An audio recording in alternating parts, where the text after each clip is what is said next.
کور د غیرت او د همت د میړنو وطن دی افغانستان د اتلانو شاکلو وطن دی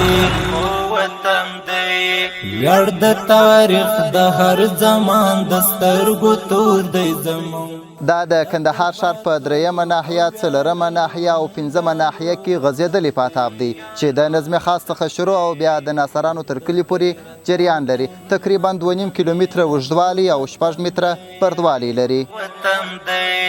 افغانستان د اتلانو شاکلو وطن دی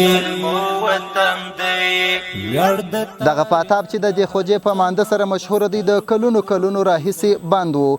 د بارانونو او سیلابونو په وخت کې د سیمې خلک له ډېرو ستونزو او مشکلاتو سره مخامخ کړي وو.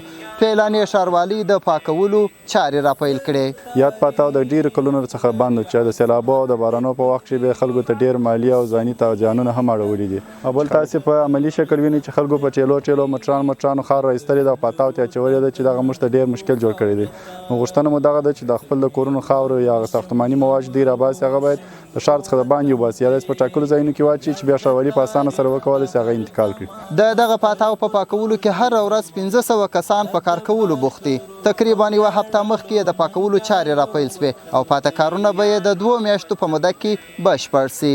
د یادونې وړ ده چې د دغه پاتاو مالي لګښت د KRO موسسې او WFP لخوا ورکول کیږي. خپل کارونه خو نو دغه د ښاروالۍ کار دی چې د دې د خوا څخه موږ ته سپارل سوی دی. دا پاتاو پاکېدلی ده، د دې خوجې پاتاو دی. بس شکر دی، الحمدلله راضي یم وروره چې ستاسې کور ودان چې خلک ټول پر کار درولي دي.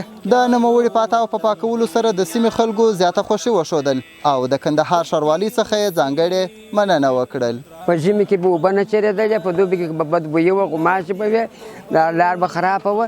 اوس شکر دی الحمدلله همدغه مانده صفا کېږي، همدا خلک په کار اخته دي. ډېر خوشحاله یم، د موسسې څخه خوشحاله یم، د ښاروالۍ څخه خوشحاله یم. کور یې ودان، دا دونه خلک یې په کار اخته کړي دي. ډېر خوشحاله یو، په بارو خوشحاله یو. په دې سره پسې د ډېرو خلکو وساینه راغله او دا د اوبو مخنیوی وسو.